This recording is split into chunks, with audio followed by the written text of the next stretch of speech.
I remember the cold of the tiles more than the pain, the way my cheek clung to the floor as I drifted in and out. Too weak to move. Too dizzy to cry. 2 days earlier, I'd texted my mom, "I don't feel well. Something's wrong." No reply.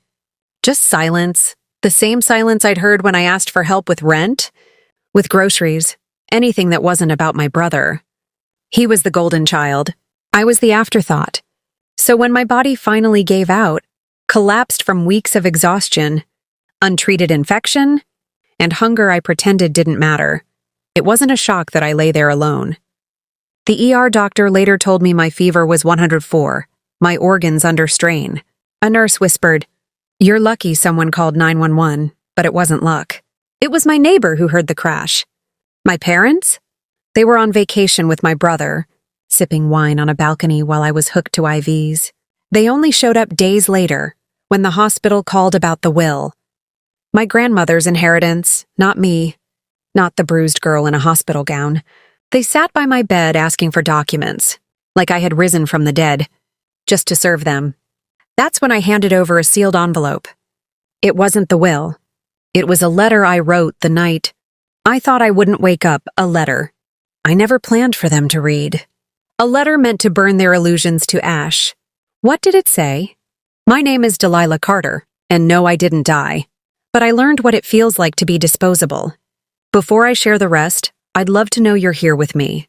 Drop a hi in the comments or tell me where you're listening from.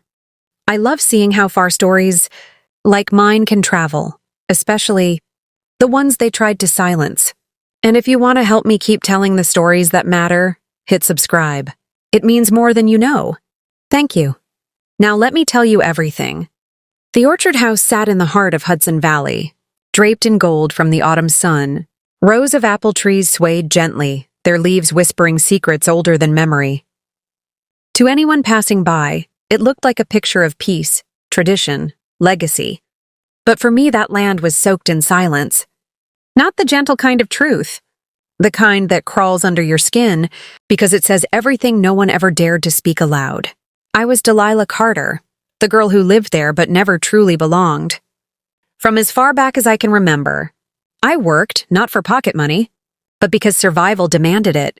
At 8 years old, I was up before sunrise, sweeping barns, hauling crates, unclogging the aging apple press. While Caleb, 5 years younger, was being fitted for horseback lessons and chauffeured to violin recitals. I was tightening bolts on rusty machinery and scraping bird droppings off the porch. My mother, no, not my mother, Lorna Carter used to call him our little heir. Me? I was just an extra set of hands. There's a kind of cold that doesn't come from winter. It comes from being unseen. I remember the day the illusion shattered. I was 18, digging through the storage shed for an old repair manual when I found it. Tucked between piles of rotting papers, a folded birth certificate. My name clear as day, but under Mother, it didn't say Lorna, it said Rose Bernardet. The edges were frayed, like someone had folded and unfolded it too many times, like a secret that had tried to stay buried. I sat in the orchard for hours, the paper clenched in my fist, my mind unraveling every lie.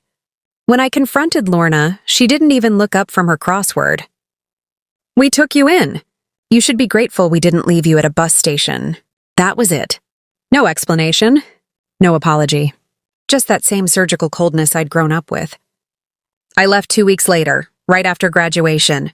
No goodbye, no ceremony, just a Greyhound ticket to New York, a duffel bag, $200 from waitressing, and a heart full of bruises I hadn't even named yet.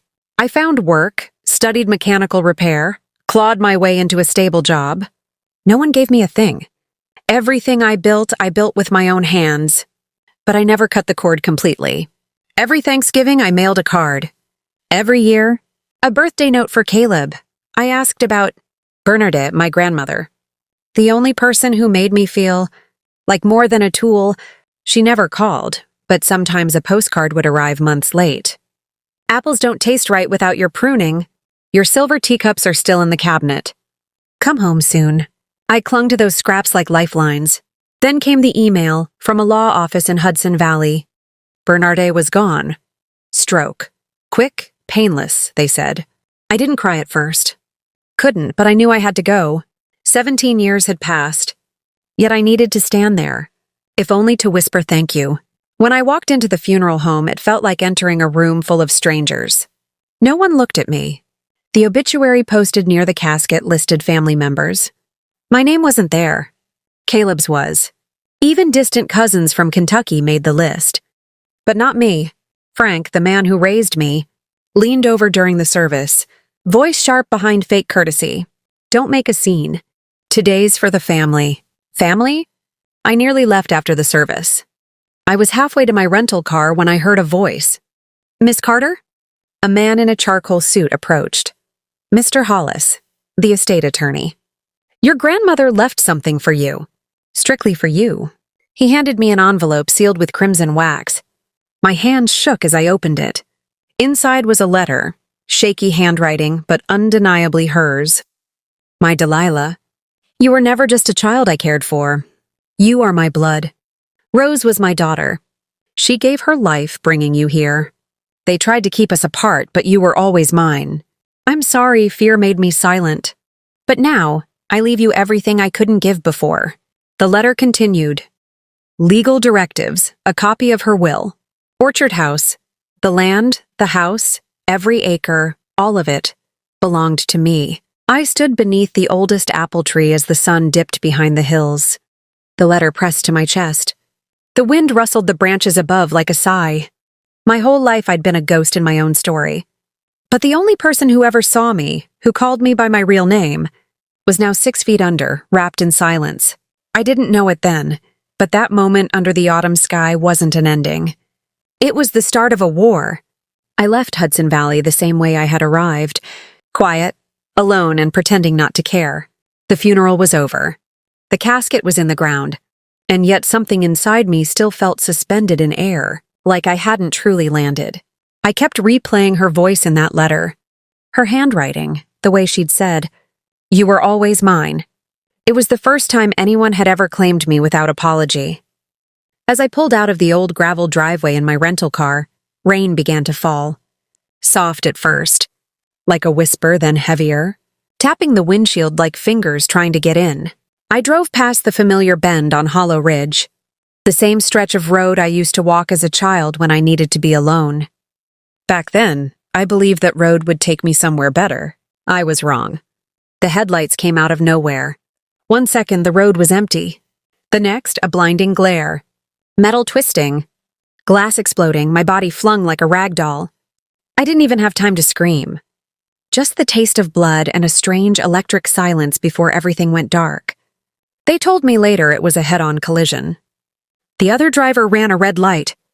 I had a severe brain injury, 3 broken ribs, a collapsed lung, and internal bleeding. But I don't remember any of that. Not the ambulance ride. Not the chaos in the ER. What I do remember came after. 3 days passed before I opened my eyes. I was alone, choking on a breathing tube, lights dimmed, the world spinning, and then I heard her voice. "Hey there, sweetheart. You're safe now." Her name was Emily, a nurse. She had soft brown eyes and a steady calm that made me want to cry. She held my hand like we'd known each other forever. "I'm the one who stayed," she whispered. "I saw everything. I'm not going anywhere." I couldn't speak, not with the tube, but my ears worked just fine. She told me what happened gently, like unwrapping a wound. After the crash, the hospital tried to reach my emergency contacts. My file still listed Frank and Lorna Carter. They came, but only to walk away. They refused to authorize surgery. Emily said they told the doctors I wasn't their child, that they had no legal responsibility for me. If I died, someone else could deal with it. Her voice trembled then, just for a second. I was there. I heard it. Later, I learned security cameras caught the conversation. There was a transcript. It would matter eventually. But in that moment, I didn't feel rage. I felt empty. Like hearing someone had stolen your heart only to realize they never held it in the first place. Emily said she and the attending physician made a decision. Emergency protocol. They operated without consent, without signatures, because it was the right thing to do. A stranger fought for me when the people who raised me wouldn't lift a finger. I asked her, with just my eyes, to check my belongings. She brought my purse, somehow still intact. Inside, still sealed in red wax, was my grandmother's letter. Untouched, unburned, unbent. It had survived the crash, the blood, the fire. I asked Emily to place it on my chest. She did. "This is the only person who ever chose me," I whispered, or thought I did. Everyone else chose to leave twice. That night I lay in a hospital bed under sterile sheets, staring at a ceiling that looked like every other ceiling in every other emergency room. My lungs ached, my head throbbed, but the deepest pain wasn't physical. It was the certainty. There was no more pretending, no more giving them the benefit of the doubt. They hadn't just abandoned me emotionally. They abandoned my right to live. They walked out on my body like it was an empty chair at a dinner they never planned to stay for. I wasn't just unloved, I was disposable.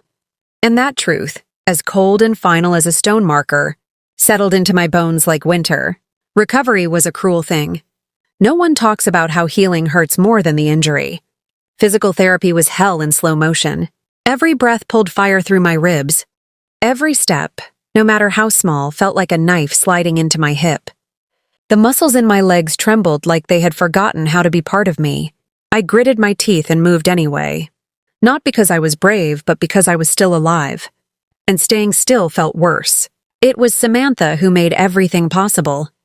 My best friend since trade school.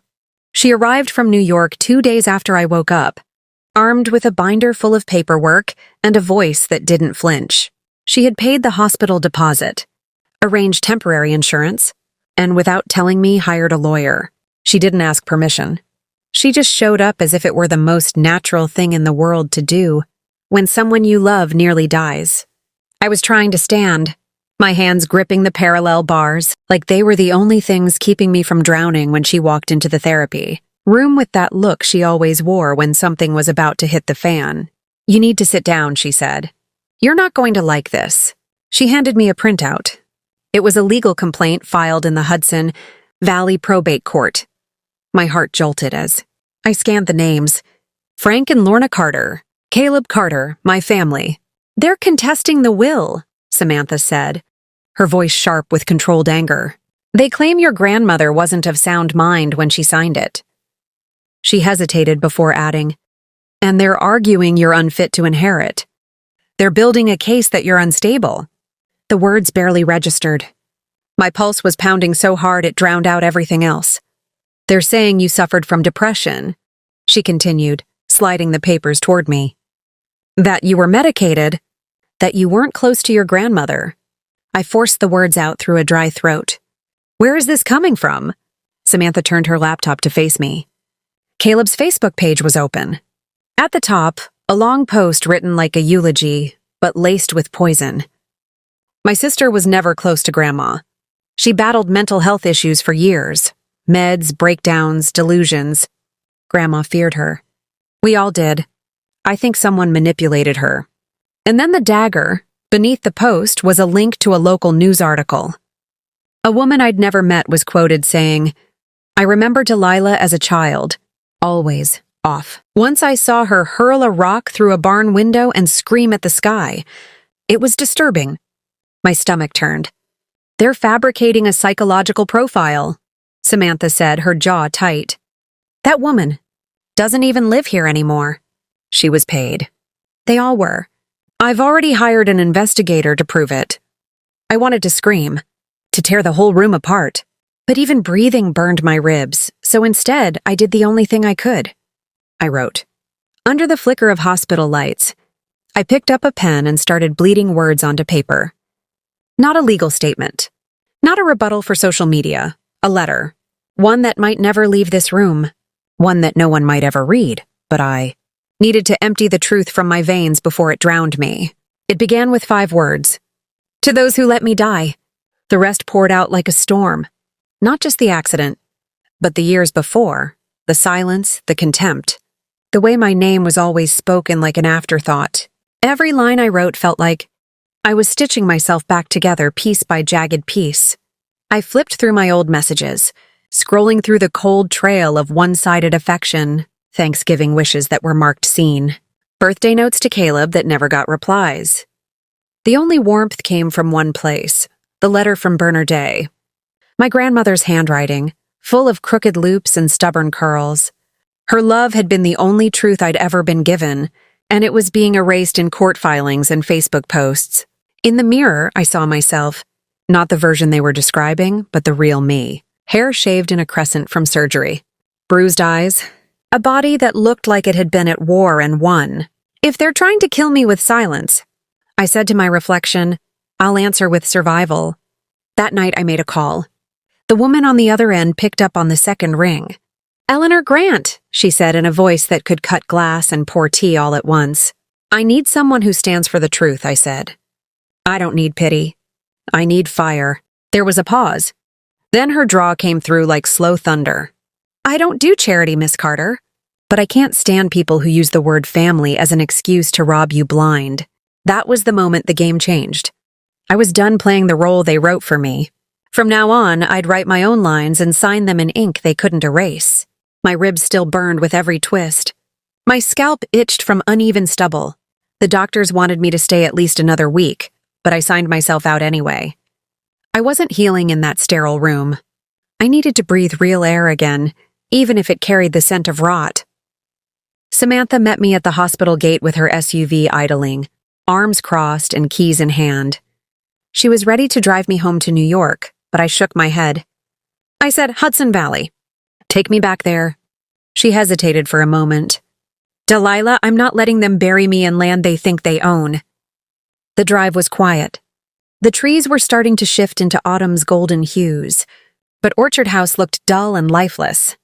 Pulling up to the driveway, a tightness gripped my chest, not from injury, but from memory. The house seemed smaller than I recalled, yet somehow weighed heavier on my heart. Every window was coated in dust and gray with neglect. The porch sagged under its own age. Grass had swallowed the walkways. In the orchard, weeds twisted around the roots of trees that should have been heavy with fruit. I used the old key to unlock the front door. A musty scent of mildew escaped like a secret finally letting go. Inside, silence wrapped around me. No ticking clock, no hum from the fridge, no voices, just the sound of my breath and the tap of my cane against the floor. I headed straight to the study and opened the desk drawer where I'd hidden a letter. The wax seal cracked under my fingers as I carefully unfurled the parchment once more. At the bottom, I noticed something I'd missed before, a small folded note and a hand-drawn map. The note read, "There's a stretch of land behind the west slope, untouched." I bought it quietly. "If they fight over the house, follow the route."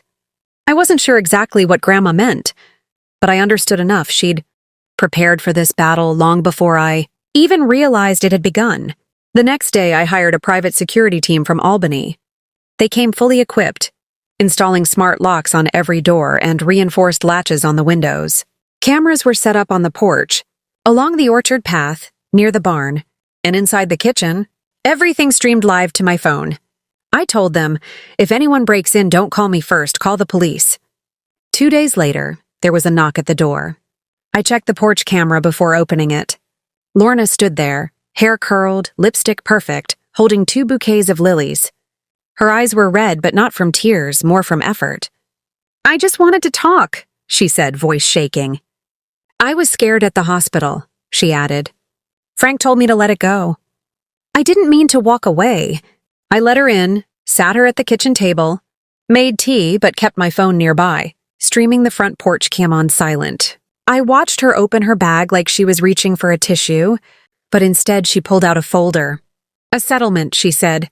$50,000. Just drop the lawsuit. Don't drag us all through this." I almost laughed. 50 grand for land that's been in the family for 3 generations. "Delilah, please." It's more complicated than I reached into my drawer. Pulled out a USB stick and slid it across the table. "That's a copy of the hospital's internal audio log," I said. "You might want to refresh your memory before you talk about fear." She went pale, her mouth opened, closed. No words came out. She stood, bouquet forgotten, and left without another glance. That night, around 2 a.m., my phone buzzed with an alert. Motion detected in the orchard. I sat up and opened the live feed. There, under the weak glow of moonlight, was Caleb, hoodie pulled low, wielding an axe. He swung hard, chopping at one of the younger trees, my grandmother's favorite. Then another figure appeared. A man I didn't recognize pouring something thick from a plastic container onto the soil. Chemical sabotage. Old as time, ugly as betrayal. I downloaded the footage and sent it directly to Eleanor with one message. They're not just trying to kill my inheritance. They're trying to erase her legacy. Later that day, I picked up my journal and continued the letter I'd started back in the hospital. They didn't just let me die. They came back to sever every root I've ever had. I walked back into the orchard to the place where the bark still wept from Caleb's axe. I placed my hand on the raw wood, felt the bruised pulse of something that had once been steady. They don't know, I whispered, that when they cut me once, I learned to grow roots elsewhere. But this time I stared at the ruined tree, at the land I was born from. This time I'm not leaving. I rewrote the letter 3 times before my hand finally stopped trembling. This time it wasn't just for me. It was for the record. For every room that had gone silent when I walked in. For every look that called me a burden. For the silence in the hospital and the weight of that. Red sealed envelope, pressed against my chest while I floated between life and death. I wrote it all down, every part. From feeling like nothing more than unpaid labor as a child to the day I learned my mother was a stranger to me. From the screeching tires just before the crash to how Frank and Laura abandoned me. On a hospital bed, left to wither.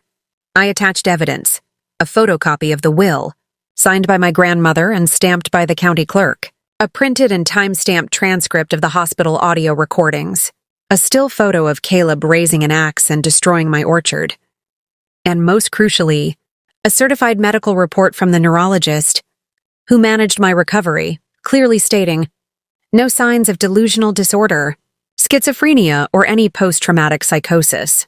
The letter began with a dedication to those who preferred my silence over my survival. When finished, I printed 3 pristine copies, signing each carefully in ink. I folded them neatly, sealed each with labels, Frank, Lorna, Caleb, and placed them flat on the center of the dining table at Orchard House.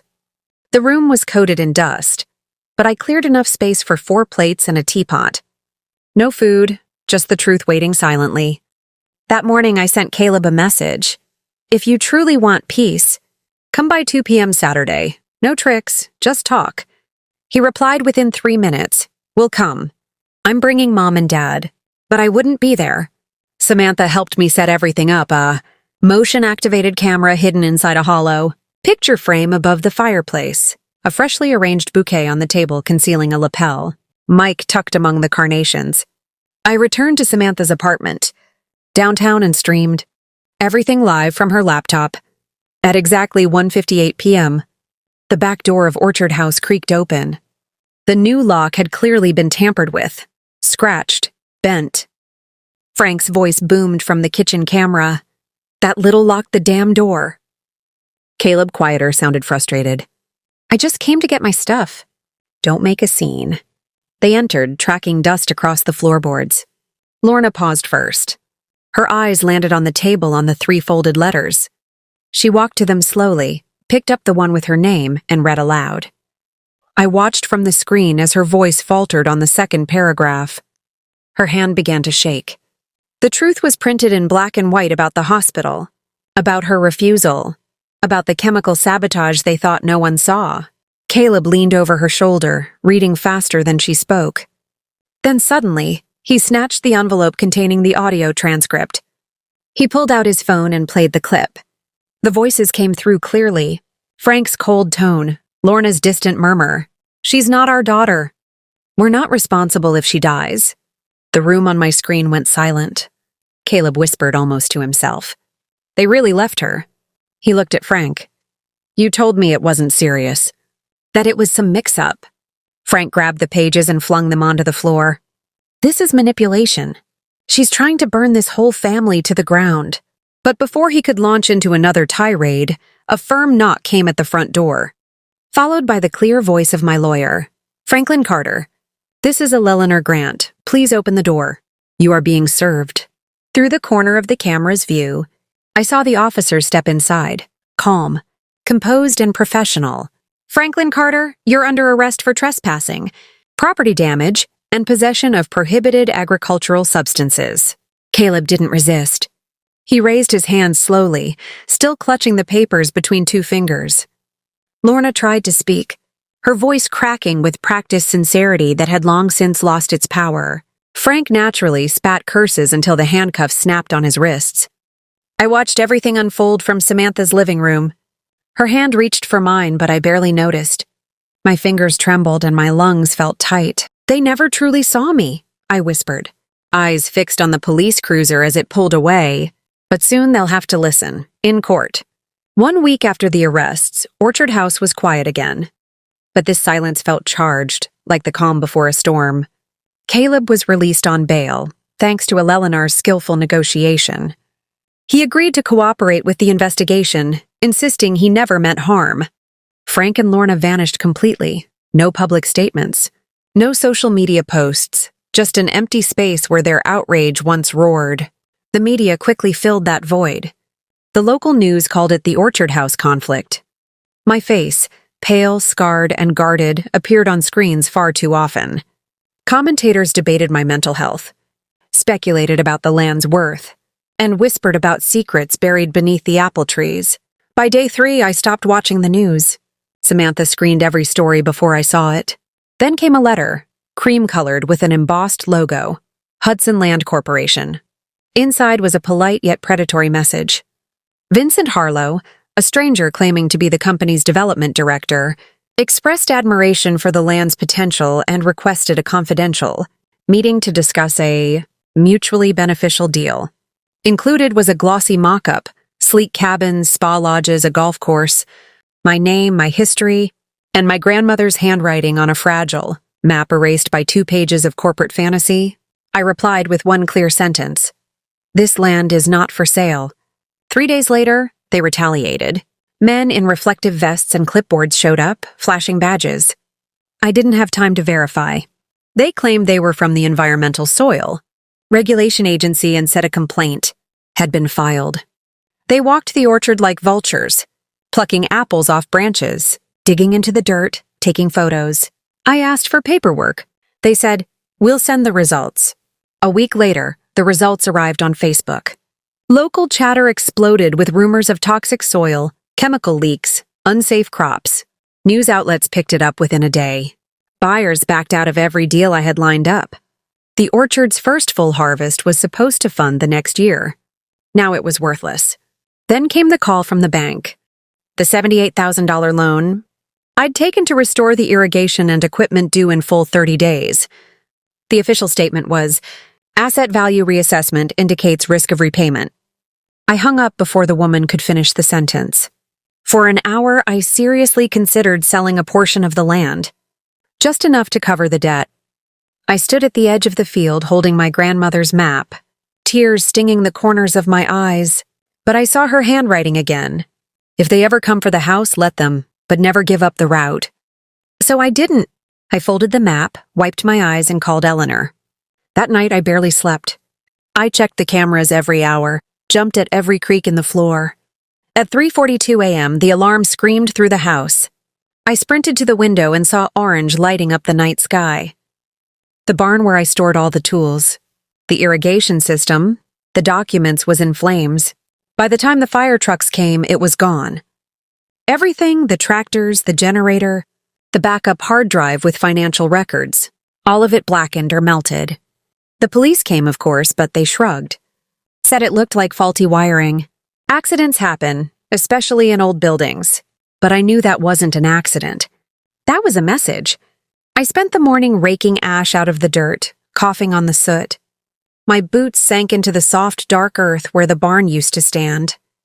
Among the ruins, I found the remains of a computer tower, just the metal frame, twisted and partially melted. I turned it over in my hands like it was an artifact from a forgotten era. They wanted to break my spirit, I whispered. Now they want to erase every trace of me. My family had abandoned me to decay, but this was something else entirely. Vincent Harlow wasn't out to humiliate me. He was trying to wipe me away completely. And enemies like that don't stop until there's nothing left worth saving. But he was wrong about one thing. There was still something left, me. It began with a knock I ignored, then another, then silence.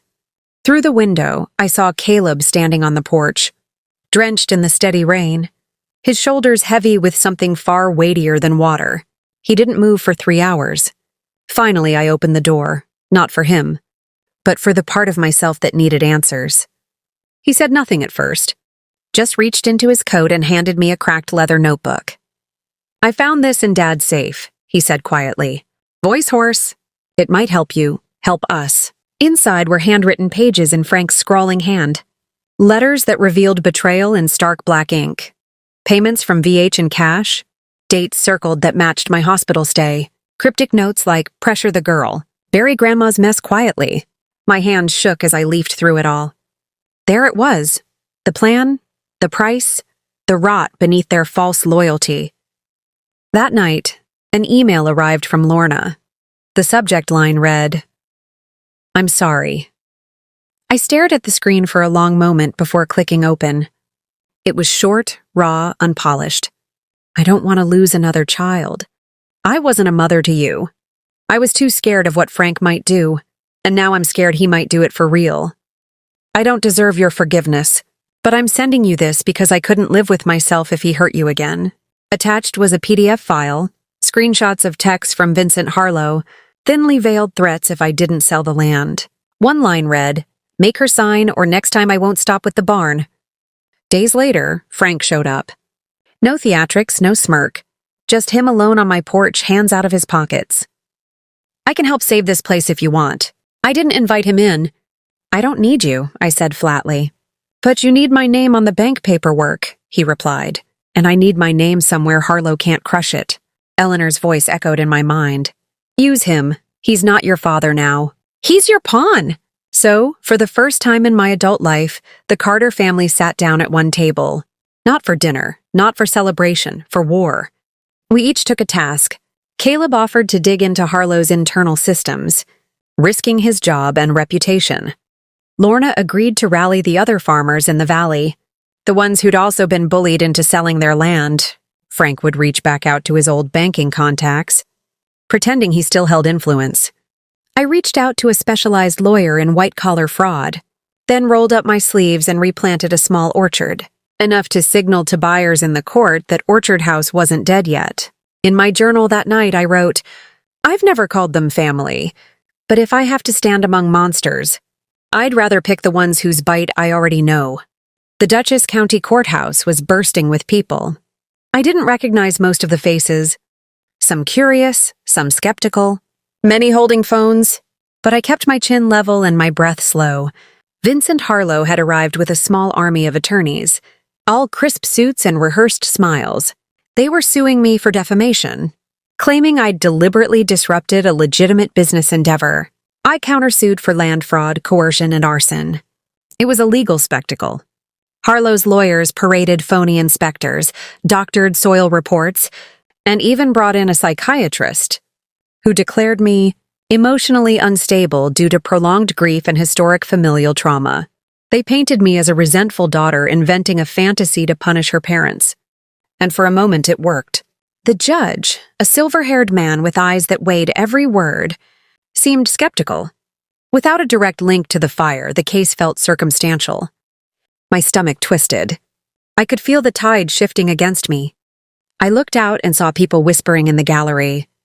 My courage faltered. Then Caleb stood. He stepped forward, raised his hand, and swore in his other hand, a flash drive. "I have a recording," he said, "from a private internal Hudson Land meeting. I accessed it through their scheduling server. It was never meant for public ears." He played it aloud in the courtroom. Vincent Harlow's voice filled the space. "If that girl won't sell, then burn her out. If you can't burn the house, burn what's left of her spirit." Gasps rippled. A reporter dropped her pen. I watched the judge lean forward, eyes narrowing. Then Frank stood up, his hands trembling. "I accepted Harlow's money," he said clearly. "I thought it was just about speeding up a deal. I didn't know. I didn't want it to go this far. I was wrong, and I'm ashamed of what I did to my daughter." Lorna followed. She walked up to the stand and took my hand. "Really took it warm and firm. She is my daughter," she said. I left her for dead once I won't let anyone finish the job. The entire room changed. Headlines shifted. People from Hudson Valley showed up with signs. They wore shirts that read, "Justice for Delilah and Orchard House belongs to Bernadette's blood." The judge delivered the verdict. Harlow guilty of conspiracy to commit property damage and attempted bribery. His assets frozen, his plans demolished. Hudson Land Corp. Ordered to pay full restitution, including the value of lost crops and legal fees. Me awarded full ownership of Orchard House. No contest. Harlow was let out in handcuffs as the crowd erupted. I didn't cheer. I didn't cry. I just breathed deeper than I had in months. Outside the courthouse, a reporter shouted, "Do you have a message for those who tried to take everything from you?" I smiled, brushing ash off my shoe. "I've got nothing left to lose," I said. "But they just lost their mask." Orchard House stood quiet after the trial. The noise had quieted, but the air still carried faint echoes. I stepped back inside, passing the spot where I had once left a letter addressed to those who let me perish. Now, only a worn leather journal and a photo of me in Bernadette's arms remained. I sat there for a long while, simply breathing. The media played a clip of Harlow speaking from his jail cell. "It's just land," he muttered. "What drives people to turn on each other over mere dirt?" The public was outraged, hearing in his words the arrogance that had poisoned far more than soil. Caleb stayed behind, saying he wanted to help fix what was broken. He hung up a drawing from our childhood, us planting a tree together. "I always hoped we'd grow up here side by side," he said quietly. "I still do." Lorna, now subdued and reflective, applied to teach cooking at a center for orphaned children. "I want to do something right without Frank," she said. As for Frank, once so confident, he stood before the town board and admitted to the bribery and deceit. He asked to help restore the damaged orchard. I watched him from afar, his back bent, his hands rough and worn, not seeking forgiveness, just doing the work. Later that week, I found the letter I'd written for them. Frank, Lorna, Caleb, pages of rage and proof and pain. I held it a long time. Then I shredded it. I didn't need them to read it. Not anymore. Some truths only matter when spoken in silence. Some healing begins when you no longer want to hurt them back. Instead, I picked up a pen and wrote a new letter. It had just one sentence. I'd like to start a foundation. Bernadette Haven. No one should grow up the way I did. 1 year later, Orchard House had become Bernadette's Haven. It wasn't just a name. It was a transformation where lawsuits and betrayals once poisoned the ground. Now hope grew, real and green and loud with children's laughter. The apple trees had blossomed again. So had hope. Children ran barefoot between the rows. Teenagers learned how to plant, repair tools, and cook. The orchard had become a sanctuary, not just for them, but for all of us who once felt disposable. I shared stories beneath the branches. One boy asked me, "Who showed you how to grow these?" I smiled softly. A grandmother who never let loneliness win. Frank, older and slower now, taught grafting to wide-eyed kids. The lessons he once kept from me, he now gave freely. Maybe it was his way of making amends, or simply planting new roots where old ones had been torn up.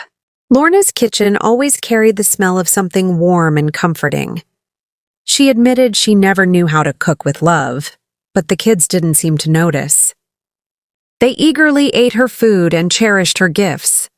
Caleb built a workshop out back, passing on the trades I'd once learned while barely getting by. But now it was with pride, with stability, and a real sense of future. One evening, as the sun dipped behind the hills, a gentle breeze swept through the orchard. An apple dropped at my feet, bright red and perfect. I picked it up, feeling the weight of the past lift. "Miss Delilah, dinner's ready," a child called from the porch. I turned, smiled, and whispered, "Family isn't just where we start. It's where we finally find a place to belong." Sometimes healing isn't about forgetting. It's about choosing to grow where you were once buried. We can't control who breaks us, but we can decide what blooms from the ruins. And in that choice, we reclaim our strength. If this story touched something inside you, I'd love to hear your thoughts in the comments. If you want to journey through more stories like this, please like, subscribe, and stay connected. Your presence here means more than you know.